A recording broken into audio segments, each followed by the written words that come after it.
আসসালামু আলাইকুম সুপ্রিয় শিক্ষার্থীবৃন্দ, মাইক্রোসফট এক্সেলের তৃতীয় ক্লাস আপনাদেরকে স্বাগতম। আর আমি সাথে আছি মোহাম্মদ আমির। আমরা গত ক্লাস অবধি কিছু গুরুত্বপূর্ণ কাজ আলোচনা করছিলাম, যেমন কন্ডিশন সাপেক্ষে যদি কোনো ফর্মুলা আমাকে ইউজ করতে হয় কিভাবে ইউজ করব। আজকে নতুন একটা কাজ নিয়ে আপনাদের সাথে হাজির হলাম এবং মজার একটা কাজ। তাহলে আমরা শুরু করি দেরি না করে। প্রথমত আমি আপনাদেরকে ইমেজ আকারে কাজটা একটু দেখাচ্ছি, আপনারা সবাই একটু মনোযোগ সহকারে দেখেন।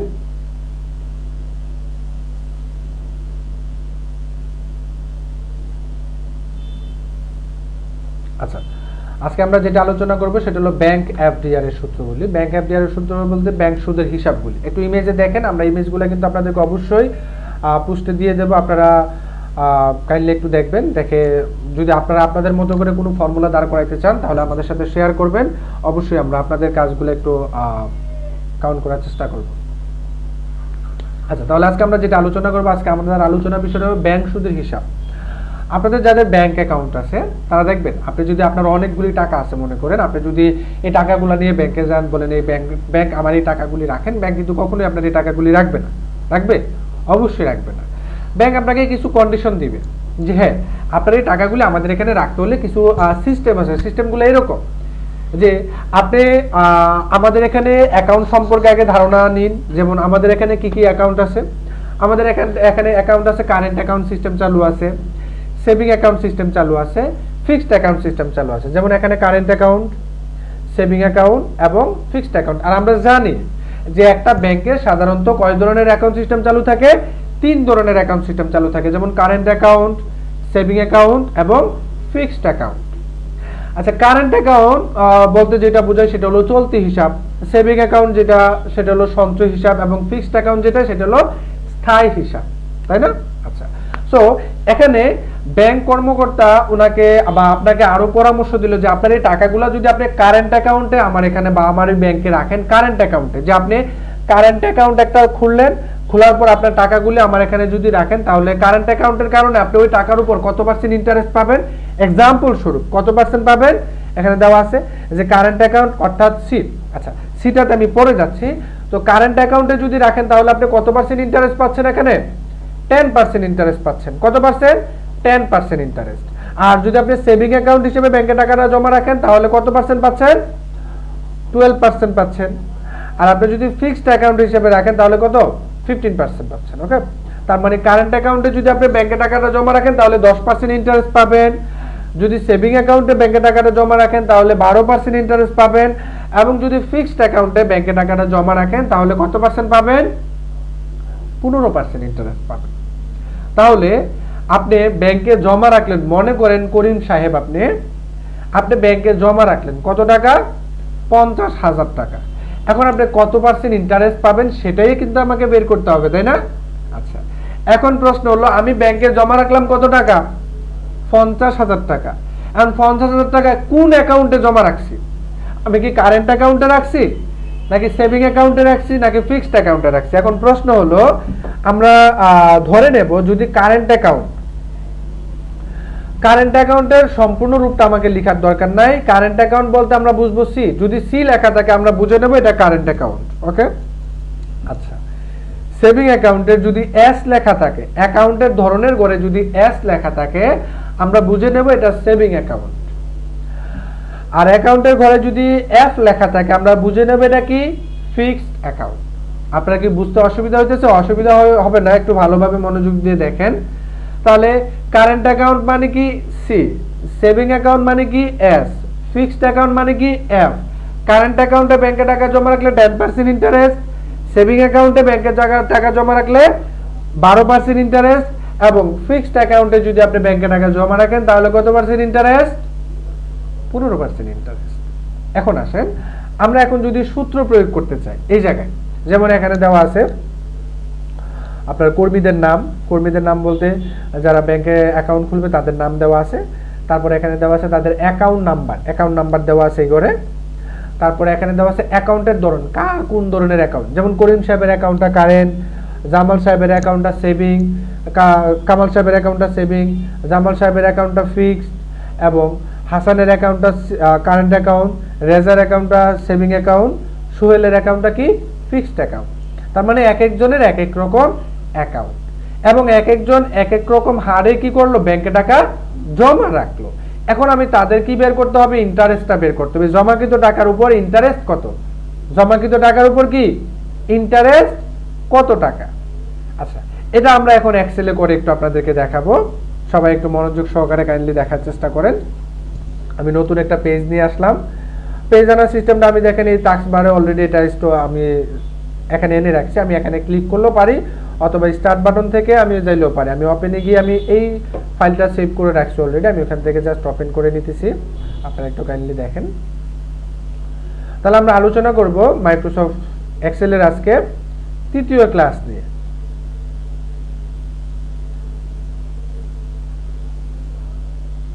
আচ্ছা, শীট 1 2 3।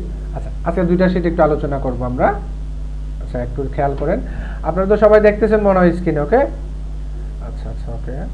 আমি এখানে এই যে মাউস দ্বারা টেনে ঘরগুলো বড় ছোট করতে পারি।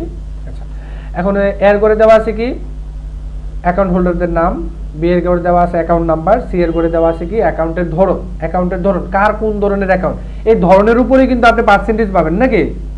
আপনার যদি অ্যাকাউন্টের ধরন কি হয়, এই ধরনের উপরেই কিন্তু আপনি পার্সেন্টেজ পাবেন। আপনার অ্যাকাউন্টের ধরন যদি কারেন্ট অ্যাকাউন্ট হয় আপনি 10% পাচ্ছেন। আপনার অ্যাকাউন্টের ধরন যদি সেভিং অ্যাকাউন্ট হয় আপনি কত পাচ্ছেন, 12% পাচ্ছেন। আপনার অ্যাকাউন্টের ধরন যদি ফিক্সড অ্যাকাউন্ট হয় তাহলে আপনি 15% পাচ্ছেন। এই ধরনের উপরে আমাকে বের করতে হবে। আচ্ছা, তাহলে আমরা ইন্টারেস্ট অফ এক বছরের সুদ একটু বের করে দেখি, আপনাদেরকে দেখাই। তাহলে প্রথমত আসি, আমি যদি ফর্মুলা প্রয়োগ করতে চাই, আমরা সূত্র প্রয়োগ করতে হলে প্রথমত কি দিয়ে প্রয়োগ করতে হবে, ইকুয়াল দিয়ে। আচ্ছা, এখন আমার সূত্র বের করার মানে ফর্মুলা বের করার প্রধান কন্ডিশনটা কি, আপনারা যদি অন্যভাবে এটাকে বের করতে পারেন তাহলে কিন্তু অবশ্যই কমেন্ট বক্সে আপনাদের এই কন্ডিশনটা আমাদেরকে দিবেন। ওকে, আপনারা আমি যে নিয়মে বের করে দেখাচ্ছি এই নিয়ম ব্যতীত যদি আপনাদের কাছে অন্য নিয়ম থাকে যে এই নিয়মে এটা বের করা যায়, অবশ্যই কিন্তু আপনারা ওই মন্তব্যটা কমেন্টস আকারে জানাবেন, ঠিক আছে। আচ্ছা, তাহলে আমরা ইন্টারেস্ট অফ বের করব। আমি বাংলায় একটু আপনাদেরকে বলে নেই, যদি করিম সাহেবের অ্যাকাউন্ট কারেন্ট অ্যাকাউন্ট হয় তাহলে তো সে 10% পাবে, এরকম না বিষয়টা। কিসের উপর 10% পাবে, জমাকৃত টাকার উপর, রাইট। এখন এখানে কন্ডিশন কয়টা, কারেন্ট অ্যাকাউন্ট একটা কন্ডিশন, সেভিং অ্যাকাউন্ট দুইটা কন্ডিশন, ফিক্সড অ্যাকাউন্ট তিনটা কন্ডিশন। তাহলে কন্ডিশন কয়টা, তিনটা। আমরা মনে রাখবো একাধিক যদি কন্ডিশন দেওয়া থাকে, একাধিক যদি কন্ডিশন দেওয়া থাকে সেক্ষেত্রে লজিক্যাল ফাংশন ব্যবহার করতে হবে। লজিক্যাল ফাংশন ব্যবহার করতে হলে আপনাকে ইফ সূত্র প্রয়োগ করতে হবে। ইফ বলতে আমরা কি বুঝি, যদি, যদি ব্র্যাকেট, অবশ্যই ব্র্যাকেট দিতে হবে। তার মানে ইকুয়াল দিলাম, সূত্র প্রয়োগ করতে হলে ইকুয়াল। একাধিক কন্ডিশন থাকার কারণে আমাকে লজিক্যাল ফাংশন ইফ ব্যবহার করতে হবে। ইফ একটা লজিক্যাল ফাংশন।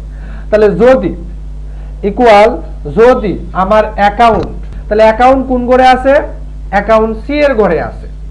সি এর কত নাম্বার ঘরে আছে, সি এর 2 নাম্বার ঘরে আছে। সি এর কত নাম্বার ঘরে, 2 নাম্বার ঘরে। তাহলে যদি অ্যাকাউন্ট, অ্যাকাউন্ট মানে সি এর 2 নাম্বার ঘরটা, যদি অ্যাকাউন্ট। আচ্ছা, এখানে আপনাদের একটা প্রবলেম হতে পারে, এখানে যদি সি লেখা থাকে আপনারা বলবেন সি কে আমি ধরলাম না, তাহলে আমি চেঞ্জ করি, এখানে সি লিখবো না, এখানে আমি লিখবো ধরেন এস, এখানে লিখলাম সি। ওকে, বাকিগুলো ঠিক আছে, ধরেন এটা এস মানে সেভিং অ্যাকাউন্টটা। তাহলে ইকুয়াল ইফ ব্র্যাকেট। আচ্ছা, অ্যাকাউন্ট কোন ঘরে আছে, অ্যাকাউন্ট কোন ঘরে আছে, অ্যাকাউন্ট আছে সি এর 2 নাম্বার ঘরে। হ্যাঁ, সব সময় প্রথম ঘরটাকে ইন্ডিকেট করবেন, অর্থাৎ যে ঘর থেকে শুরু হবে ওই ঘরটা, অ্যাকাউন্ট ঘরটা না, কিন্তু যে ঘর থেকে কন্ডিশনগুলো শুরু হয়, যে ঘর থেকে টাকাগুলি শুরু হয় ওই ঘরটাকে ইন্ডিকেট করতে হবে। তাহলে সি2 মানে এখানে এস কে বোঝানো হয় নাই, সি2 মানে এখানে বোঝানো হয়েছে সি2 ঘর থেকে মূলত অ্যাকাউন্টের ধরন দেওয়া আছে। এখন সেটা এস হইতে পারে, এখন সেটা এফ হইতে পারে, এখন সেটা সি হইতে পারে, কোনো অসুবিধা নেই। তাহলে যদি সি2 মানে অ্যাকাউন্টের ঘর, যদি অ্যাকাউন্টের ঘরটা সমান হয় কিসের সমান হয়, অর্থাৎ যদি অ্যাকাউন্ট সমান হয় কিসের সমান হয়, অর্থাৎ অ্যাকাউন্ট যদি কারেন্ট অ্যাকাউন্ট হয়, কারেন্ট অ্যাকাউন্টকে ইন্ডিকেট করা হয় কি দ্বারা, সি দ্বারা। বড় হাতে লিখতে পারেন, ছোট হাতে লিখতে পারেন, কোনো অসুবিধা নাই, কিন্তু এটা লেখার আগে ইনভার্টেড কমার মধ্যে রাখতে হবে। আপনারা মনে রাখবেন এক্সেলের ফর্মুলার মধ্যে এ থেকে জেড পর্যন্ত কোনো বর্ণ অথবা ইয়েস নো পাস ফেল এই শব্দগুলা যদি লিখতে হয় এগুলাকে ইনভার্টেড কমার মধ্যে রাখতে হবে। কিসের মধ্যে, ইনভার্টেড কমার মধ্যে। তাহলে যদি অ্যাকাউন্ট মানে C2 যদি কারেন্ট অ্যাকাউন্ট হয়, সি হয়, দেন ইনভার্টেড কমা। একটু খেয়াল করেন, আপনারা কি দেখতেছেন? যদি ইফ অ্যাকাউন্ট মানে C2 সমান হয়, কিসের সমান হয়? কারেন্ট অ্যাকাউন্টের সমান হয়, অথবা কারেন্ট অ্যাকাউন্ট হয়, একটু শ্বাস ফেলবেন, মানে একটা কমা দিতে হবে। তাহলে যদি অ্যাকাউন্ট সমান হয় কারেন্ট অ্যাকাউন্টের, তাহলে আপনার অ্যাকাউন্ট যদি কারেন্ট অ্যাকাউন্ট হয়, তাহলে আপনি কি পাচ্ছেন? কত পার্সেন্ট পাচ্ছেন? 10% পাচ্ছেন। কিসের উপরে পাচ্ছেন? ডেপোজিটের উপরে। ডেপোজিট কোন ঘরে আছে? ডি এর 2 নম্বরে ঘরে আছে। তাহলে D2 ইনটু 10%। আশা করি বুঝতে হয়তো বা কারো অসুবিধা হচ্ছে না। তারপরও যদি হয় আপনারা কমেন্ট বক্সে জানাবেন। দেখেন কমা দিলাম, এটা কন্ডিশন কিন্তু শেষ। তাহলে এটা বাংলায় আমি একটু বলি, যদি অ্যাকাউন্ট কারেন্ট অ্যাকাউন্ট হয় তাহলে আমি ডেপোজিটের উপর 10% পাবো। এটাই আমি সূত্র প্রয়োগ করলাম। ইকুয়াল যদি অ্যাকাউন্ট মানে C2, অ্যাকাউন্ট মানে C2 কি হলে? কারেন্ট অ্যাকাউন্ট হলে, তাহলে ডেপোজিটের উপর 10%। এখন প্রশ্ন দিতে পারে ইকুয়াল কেন দিলাম? আচ্ছা, আমি তাহলে এক্সেলের সাথে এখন ইংরেজিতে চলে যাচ্ছি। আচ্ছা, হি ইজ এ স্টুডেন্ট, এটার অর্থটা কি হয়? সে একজন ছাত্র, তাই না? আচ্ছা, এখানে কি ইজের উচ্চারণ আমরা করছি? উজ্জ আছে। সে একজন ছাত্র হয়, আমরা কি বলি কখনো? বলি তো না। তাহলে এখানে ইকুয়ালটা ওই শর্তেই ব্যবহার করা হয়েছে, এটা উজ্জ থাকবে, অসুবিধা নেই। আর বললে উচ্চারণ করলে কোনো অসুবিধা নেই। যেমন যদি অ্যাকাউন্ট সমান হয়, সমান মানে কি? যদি অ্যাকাউন্ট হয় আর কি, কি হয়? কারেন্ট অ্যাকাউন্ট হয়। যদি অ্যাকাউন্ট কারেন্ট অ্যাকাউন্টের সমান হয় অথবা কারেন্ট অ্যাকাউন্ট হয়, তাহলে ডেপোজিটের উপর 10%, D2 ইন্টু 10%। অবশ্যই কিন্তু আপনারা এই কমাগুলি দিবেন, ইনভার্টেড কমাও দিতে হবে, এই কমাও দিতে হবে। কমা না দিলে কিন্তু হবে না কন্ডিশনটা। বড় হাতের ছোট হাতের কোনো অসুবিধা নাই। বাংলায় আমি আবারও বলি, যদি অ্যাকাউন্ট সমান হয় কারেন্ট অ্যাকাউন্টের, ডেপোজিটের উপর 10%। মানে একটা সূত্র যদি আপনি প্রয়োগ করতে পারেন, বাকিগুলা সেম। আচ্ছা, আমরা এখন কিসের সূত্রটা প্রয়োগ করলাম? শুধু কারেন্ট অ্যাকাউন্ট। কারণ কারেন্ট অ্যাকাউন্ট যদি লিখি, তাহলে শুধু কারেন্ট অ্যাকাউন্ট যার যার আছে ওনার রেজাল্টে আসবে, বাকিগুলো আসবে না। তাহলে কন্ডিশন কয়টা? তিনটা কন্ডিশনে কিন্তু আপনাকে এক লাইনে লিখে ফেললেই হবে, আরো সুবিধা। তাহলে তারপরের কন্ডিশনটা লিখে আবারও ইফ, তার মানে যদি কারেন্ট অ্যাকাউন্ট হয়, অ্যাকাউন্টের এই ঘরটা যদি কারেন্ট অ্যাকাউন্ট হয় তাহলে 10%, তাহলে এখানে তো কারেন্ট অ্যাকাউন্ট না, তাহলে দেখি এই ঘরটা কিসের মধ্যে পড়ে? আরেকটা অ্যাকাউন্টের মধ্যে পড়ে কিনা। ইফ ব্র্যাকেট অ্যাকাউন্ট মানে C2, সবসময় প্রথম ঘরটাই হবে। C3 কখনোই হবে না, C4 কখনো হবে না, C2 যেখান থেকে সূত্রটা প্রথম কন্ডিশনটা যে ঘরটাকে ইন্ডিকেট করবেন, দ্বিতীয় কন্ডিশনটা সেম ওই ঘরটাকে ইন্ডিকেট করতে হবে। ওকে, তার পরবর্তীতে দেখবেন যে আসলে রেজাল্ট কি আসে সেটা দেখার অপেক্ষায় থাকেন। তাহলে যদি অ্যাকাউন্ট সমান হয়, কিসের সমান হয়? এখন সেভিং অ্যাকাউন্টের। সেভিং মানে কি? S inverted comma, S inverted comma, then comma দিলাম একটা। তাহলে যদি অ্যাকাউন্ট সমান হয় সেভিং অ্যাকাউন্টের, তাহলে ডেপোজিটের উপর কত পার্সেন্ট? D2 into 12%। দেখেন তো সেম ওটার মতো না, না ব্যতিক্রম আছে? একেবারে সেম। তার মানে একটা কন্ডিশন যদি আপনি বুঝেন সবগুলা বুঝবেন, আর একটা না বুঝলে কোনোটাই বুঝবেন না। একটু মনোযোগ সহকারে দেখেন। তাহলে যদি অ্যাকাউন্ট সমান হয় কারেন্ট অ্যাকাউন্টের, তাহলে ডেপোজিটের উপর 10%। না হয় যদি আবার অ্যাকাউন্ট সমান হয় সেভিং অ্যাকাউন্টের, তাহলে 12%। না হয় যদি কমা, আবারও যদি অ্যাকাউন্ট মানে C2 সমান হয়, কিসের সমান হয়? ফিক্সড অ্যাকাউন্টের, inverted comma, F inverted comma. তাহলে কমা দিয়ে ডেপোজিটের উপর 15%। আর কি কন্ডিশন আছে তিনটার বাইরে? নাই, এই তিনটা কন্ডিশনই শেষ। আচ্ছা, একটু খেয়াল করেন তো, আমি ইফ এর পর যে ব্র্যাকেট দিলাম এই কন্ডিশনটা তো এখানে শেষ, তাই না? এই 10% তো শেষ। এখানে কি আমি ব্র্যাকেট দেওয়ার কথা ছিল কিন্তু দেই নাই, কমা দিয়ে দিছি। তারপর এখানেও দেখেন একটা ব্র্যাকেট দিয়ে শুরু করলাম, এখানে ব্র্যাকেট দিয়ে শেষ করার কথা ছিল, দেই নাই। এখানেও দেখেন ইফের পর একটা ব্র্যাকেট দিয়ে শুরু করছে, এখানে দেওয়ার কথা ছিল, এখানেও দেই নাই। কিন্তু এখানে কি করব আমি? আচ্ছা, কয়টা ইফ আছে? 1 2 3। যতটা ইফ আছে সর্বশেষ ততটা ব্র্যাকেট দিতে হবে। যতটা ইফ আছে কি সর্বশেষ ততটা ব্র্যাকেট দিতে হবে। আপনারা সূত্র লেখা অবস্থায়, আমি যদিও একটু দেখে দেখে ক্লিক করতেছি, আপনারা কিন্তু আজে বাজে কোথাও ক্লিক করতে পারবেন না, তাহলে কিন্তু সূত্রের 12টা বেজে যাবে, ঝামেলা হয়ে যাবে। আচ্ছা, তাহলে D2 50% লেখার পর আমাকে এখানে যতটা ইফ ততটা ব্র্যাকেট, 1 2 3টা ইফ 3টা ব্র্যাকেট দিলাম। ব্র্যাকেট দিয়ে যদি আমি এন্টার প্রেস করি, দেখেন তো এখন আপনি ক্যালকুলেট করেন তো যে আমার এখানে অ্যাকাউন্টের ধরন কি সেভিং অ্যাকাউন্ট, তার মানে কত পার্সেন্ট, 12% পাবে। তাহলে 50,000 টাকার 12% কত টাকা আসে এক বছরে, একটু ক্যালকুলেট করেন। ক্যালকুলেট করে আপনাদের মন্তব্যগুলি আপনারা কমেন্টস আকারে জানাবেন। এখন প্রশ্ন হলো, আমার কয়টা রেজাল্ট বের হয়েছে? একটা। ইন্টারেস্ট অফ ইয়ারে শুধু করিম সাহেবেরটা বের হয়েছে। আচ্ছা, আমি তো তিনোটা সূত্রই এক জায়গায় লিখে ফেলছি, তাই না? আমি জুম দিয়ে একটু বড় করি, একটু খেয়াল করেন। আমি কিন্তু তিনোটা সূত্র এক জায়গায় লিখে ফেলছি। এখন এই কন্ডিশনটাতে দেখেন তো, এখানে একটা বিন্দু আছে। এখন কার্সারটা সাদা মোটা প্লাস চিহ্ন, আমি যখন বিন্দুটার উপরে রাখবো, এই পাশে বিন্দুটা, দেখেন তো কার্সারটা কালো প্লাস চিহ্নের মতো হয়ে গেছে। আর যখন এরকম কালো প্লাস চিহ্ন হবে তখন ক্লিক করে নিচে টানবেন। দেখেন তো কারেন্ট অ্যাকাউন্টে চলে আসছে কিনা। কারেন্ট অ্যাকাউন্ট মানে কত পার্সেন্ট? 10%। ৭৫,০০০ টাকা 10% কত? ৭,৫০০ টাকা। তারপর কালো প্লাস চিহ্ন আসলে আবার নিচের দিকে টানেন।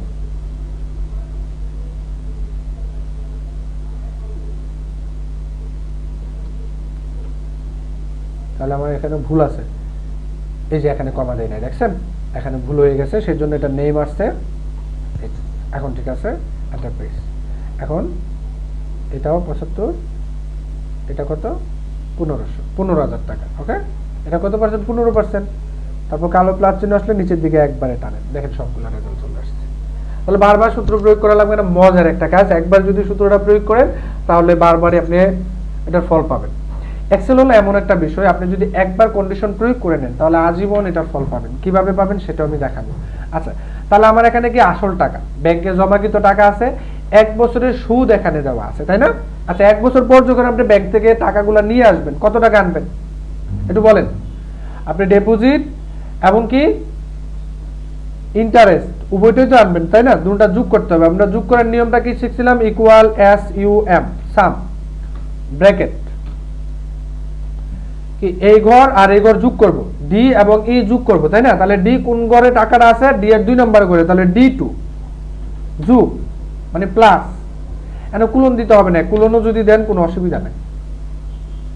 D2 এখন কুলন যদি হয়, ধরেন মাঝে যদি কোনো ঘর থাকে, মাঝে যদি কি থাকে, কোনো ঘর থাকে, ঘরটা আপনি যোগ করতে চাচ্ছেন না, তারপরেরটা করতে চাচ্ছেন, তাহলে কুলন দিলে ঝামেলা হয়ে যাবে, সো প্লাস দিবেন।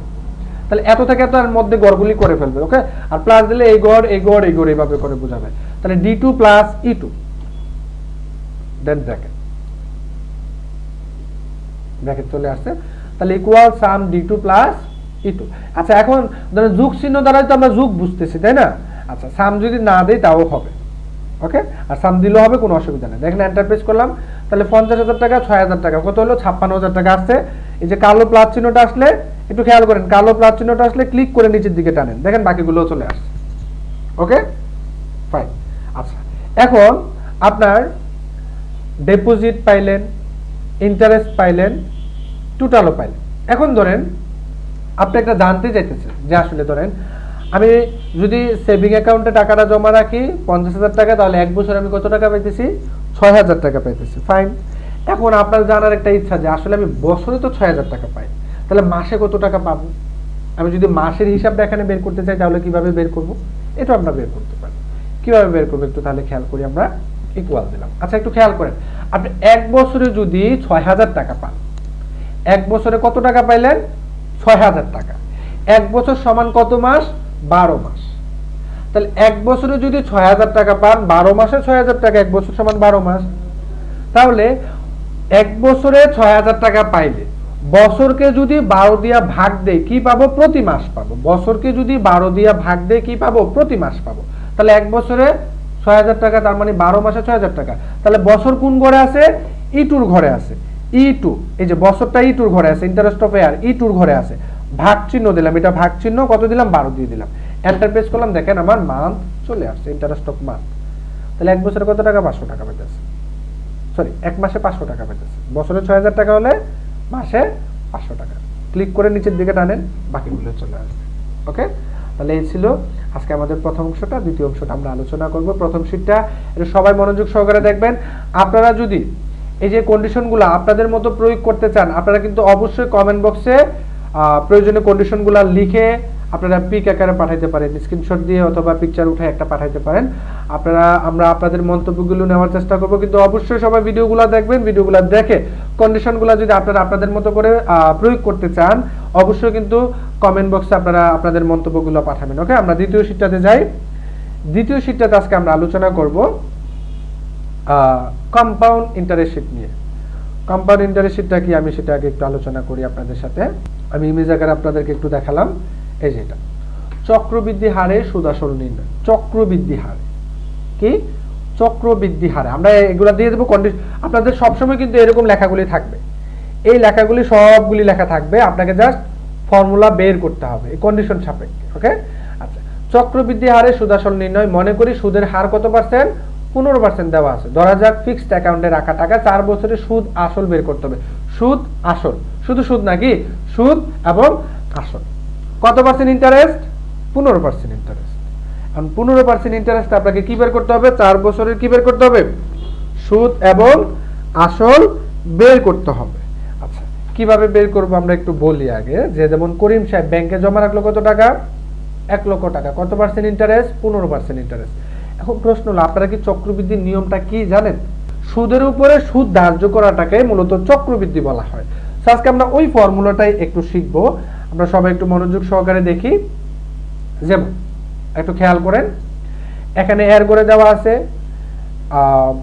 ধরেন ব্যাংক থেকে যারা ঋণ নিল তাদের নাম, বিয়ের করে দেওয়া আছে, ধরেন অ্যামাউন্ট কত টাকা করে ঋণ নিল এটা দেওয়া আছে। এখন আমাকে 1 ইয়ার ইন্টারেস্ট বের করতে হবে, সুদ আসল বের করতে হবে, 2 ইয়ার্স সুদ আসল, 3 ইয়ার্স এবং 4 ইয়ার্স সুদ আসল বের করতে হবে। কিভাবে সুদ আসল বের করব?